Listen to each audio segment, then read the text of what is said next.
역대하 13장. 북왕국 이스라엘의 여로보암 왕 18년째 되던 해 아비야가 유다의 왕이 되었다.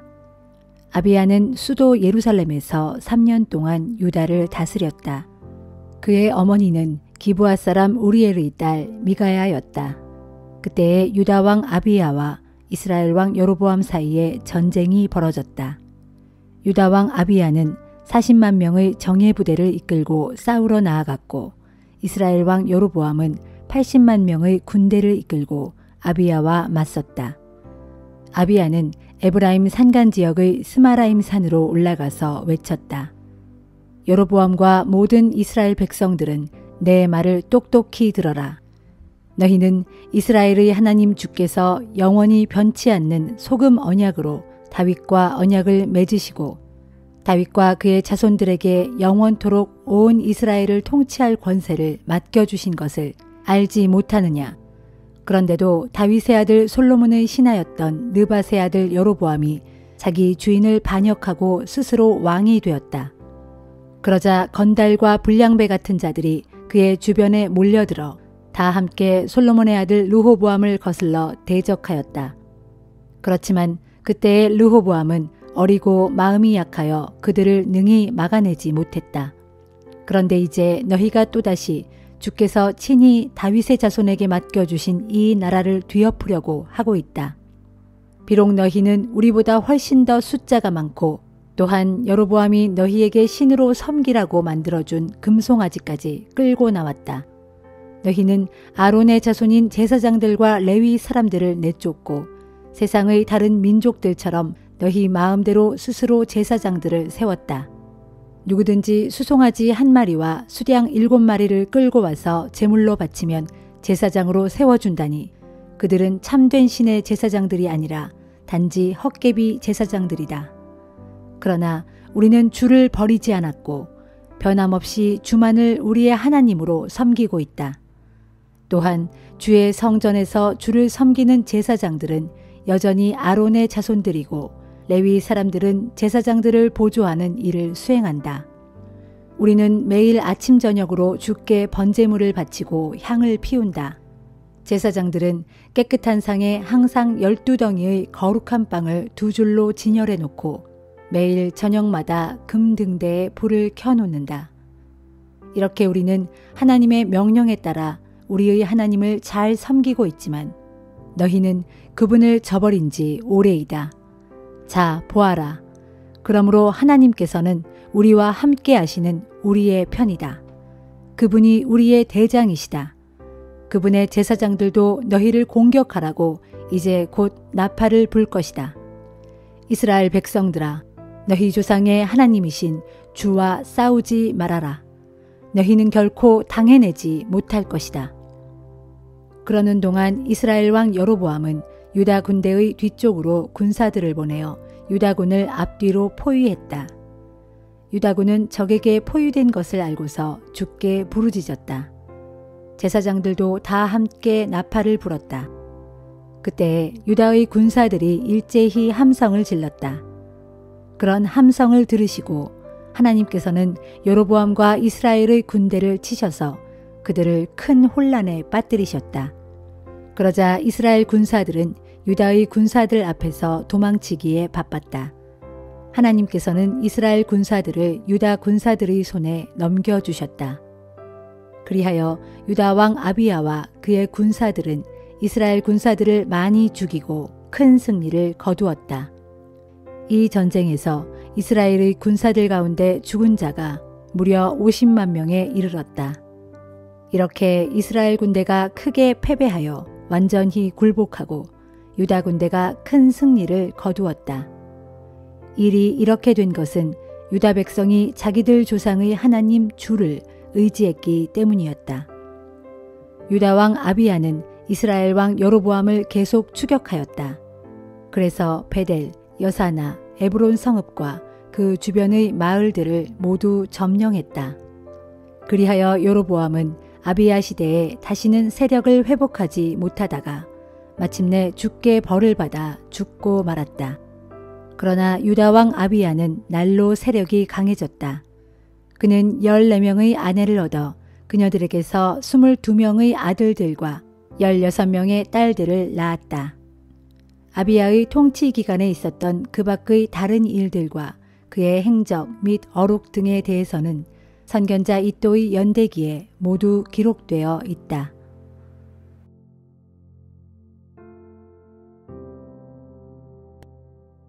요한계시록 3장. 사대교회의 천사에게는 이렇게 써보내라. 하나님의 7 영과 7 별을 가지신 분께서 말씀하신다. 나는 너의 행위를 잘 알고 있다.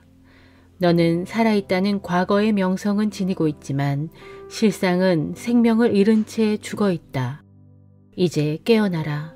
그래서 죽어가는 나머지 부분이라도 다시 강하게 하여라.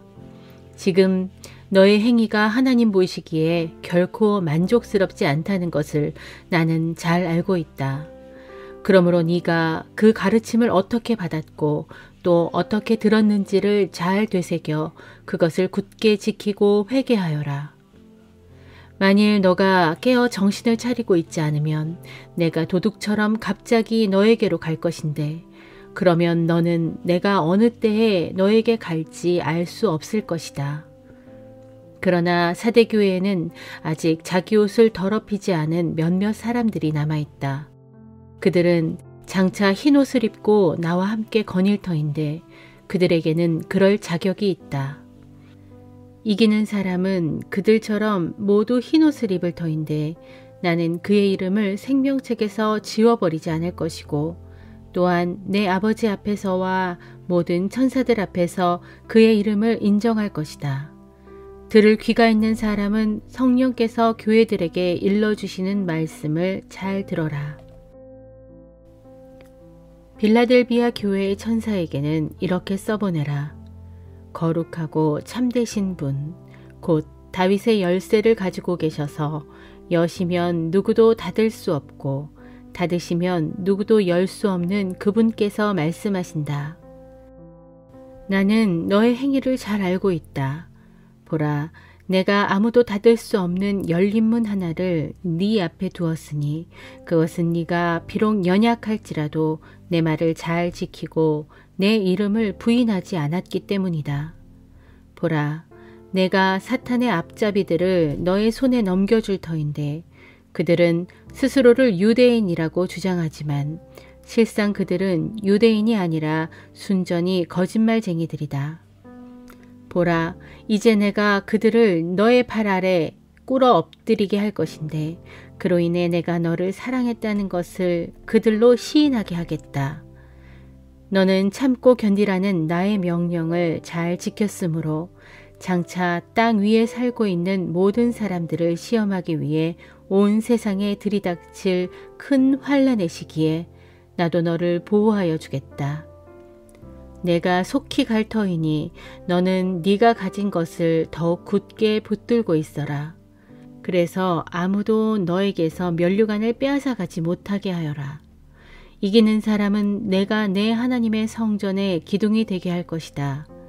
그는 다시는 성전을 떠나지 않게 될 것이고 나는 그 사람 위에 내 하나님의 이름과 내 하나님의 도성 곧 내 하나님께로부터 하늘에서 내려오는 새 예루살렘의 이름을 써둘 것이다.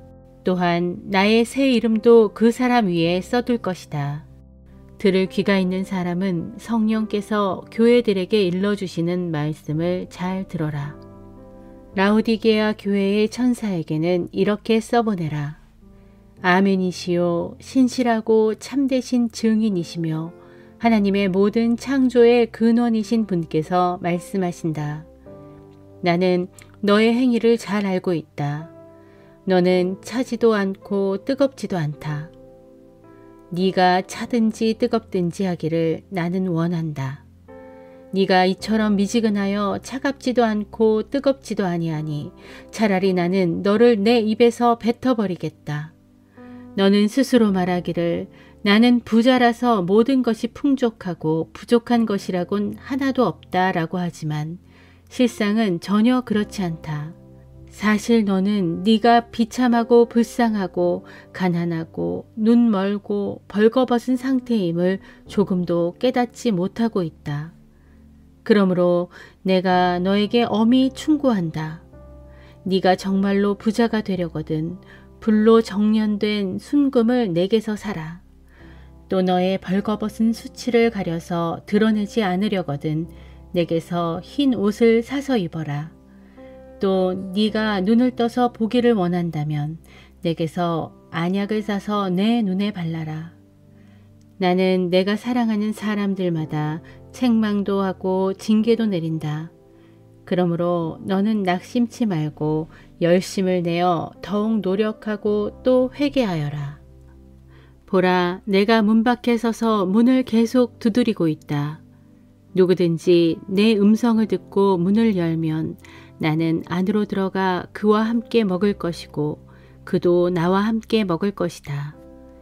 이기는 사람에게는 내가 다 이긴 후에 내 아버지와 함께 아버지의 보좌 곁에 나란히 앉은 것 같이 그도 나와 함께 내 보좌 곁에 나란히 앉게 해주겠다.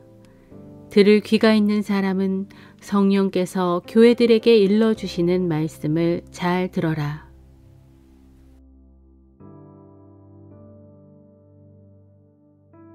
학계 1장. 페르시아 왕 다리오의 통치 2년째 되는 해의 6월 1일 주의 말씀이 예언자 학계를 통해서 스알데엘의 아들인 유다 총독 수룹바벨과 여호사닥의 아들인 대제사장 여호수아에게 전달되었다. 전능하신 만군의 주께서 이렇게 말씀하신다. 이 백성이 말하기를 주의 성전을 지을 때가 아직은 아니다라고 한다. 그때 주의 말씀이 예언자 학계에게 내렸다. 나의 성전은 무너져 황폐한 채로 계속 남아있는데 너희만 잘 꾸며진 집에 살고 있는 것이 옳은 일이냐. 이제 전능하신 만군의 주께서 말씀하신다. 너희가 지금껏 어떻게 살아왔는지 지난 날들을 곰곰이 살펴보아라. 너희가 아무리 많이 심었어도 거두어들인 것이 별로 없었고 아무리 먹어도 배부르지 못했으며 아무리 마셔도 만족하지 못했고 아무리 입어도 따뜻하지 않았으며 일꾼들이 수고하고 아무리 품삯을 받아도 구멍난 주머니에 돈 넣는 격이 되고 말았다. 이제 전능하신 만군의 주께서 말씀하신다. 너희가 지금껏 어떻게 살아왔는지 지난 날들을 곰곰이 살펴보아라. 그러므로 이제부터 너희는 산에 올라가서 나무를 베어다가 나의 성전을 건축하라. 그리하면 내가 그 일로 인하여 기뻐하고 그 일을 통하여 영광을 얻을 것이다.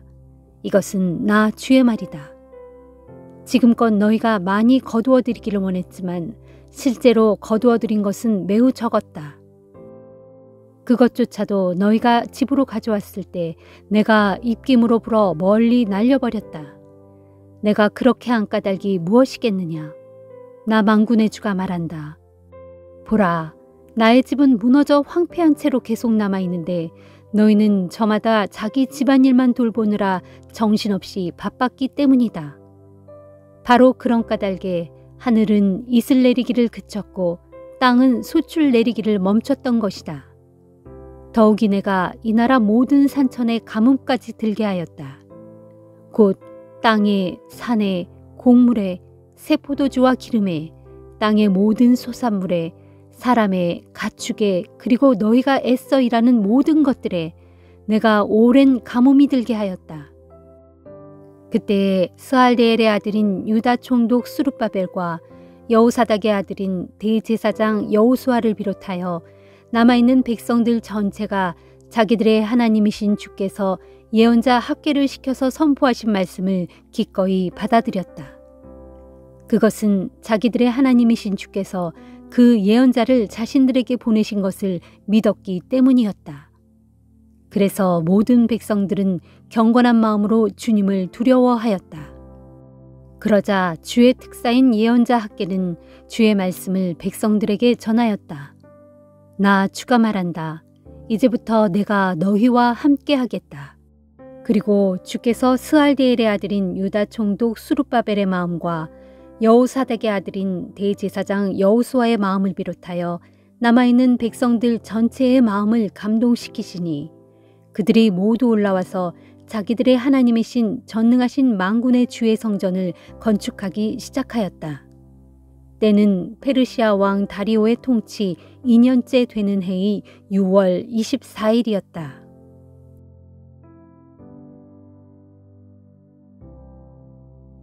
요한복음 2장. 사흘째 되는 날 갈릴리의 가나라는 마을에서 결혼잔치가 있었다. 예수의 어머니도 거기 계셨고 예수도 제자들과 함께 초대를 받아 잔치집에 갔다. 그런데 잔치 도중 포도주가 떨어지자 예수의 어머니가 예수께 말했다. 포도주가 다 떨어져 버렸구나. 예수께서 말씀하셨다. 어머니, 왜 저에게 그런 말씀을 하십니까? 아직은 저의 때가 오지 않았습니다. 그래도 예수의 어머니는 하인들에게 일렀다. 무엇이든지 그가 시키는 대로 하세요. 마침 거기에는 물이 2-3통 들어가는 돌로 만든 항아리 6개가 놓여 있었다. 이 항아리는 유대인들이 정결 의식에 사용하는 것이었다. 예수께서 하인들에게 이르셨다. 항아리마다 물을 가득 채우시오.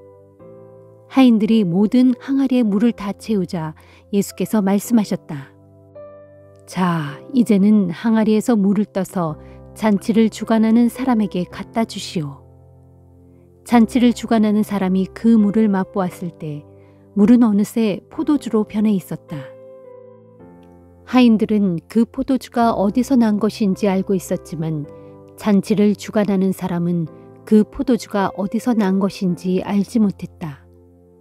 그래서 그 사람은 신랑을 불러 말했다. 누구나 처음에는 좋은 포도주를 내놓았다가 손님들이 취한 다음에는 덜 좋은 포도주를 내놓는 법인데 그대는 아직까지 이렇게 좋은 포도주를 남겨두고 있다니 참으로 놀랍군요. 갈릴리 가나의 결혼잔치에서 있었던 이 표적은 예수께서 자신의 능력을 처음으로 사람들 앞에 나타내신 것이었다. 이 일로 제자들은 예수를 믿게 되었다. 결혼잔치가 끝난 뒤 예수께서는 어머니와 동생들과 제자들과 함께 가버나움으로 가셨고 그곳에서 며칠 동안 머무르셨다. 6월절 축제가 다가오자 예수께서는 예루살렘으로 올라가셨다. 예루살렘 성전뜰에는 소와 양과 비둘기를 파는 장사꾼들로 시끌벅적했고 돈을 바꿔주는 환전상들은 두 처의 탁자를 앞에 놓고 앉아 있었다. 그 모습을 보시고 예수께서는 끈을 꼬아 채찍을 만드신 후 그 채찍을 휘둘러 양과 소를 모두 성전 밖으로 몰아내셨다. 그리고 환전상들의 탁자를 둘러엎고 돈을 바닥에 흩어버리셨다. 또 예수께서 비둘기를 파는 사람들에게 말씀하셨다. 이것들을 가지고 여기서 당장 나가시오. 내 아버지의 집을 시장터로 만들지 마시오. 그때 제자들은 주의 집을 아끼는 열정이 내 속에서 불타오를 것이다 라고 기록된 성경 말씀을 떠올렸다. 유대인들이 우르르 몰려와서 예수께 따졌다. 당신이 무슨 권한으로 이런 일을 하는 것이오? 그런 권한을 받았다는 것을 증명할 만한 표적을 우리에게 보여주시오. 예수께서 그들에게 말씀하셨다. 이 성전을 허무시오. 그러면 내가 사흘 만에 다시 세우겠소. 그러자 유대인들이 어이가 없다는 듯 예수에게 따져 물었다. 우리가 이 성전을 짓는데 무려 46년이나 걸렸소.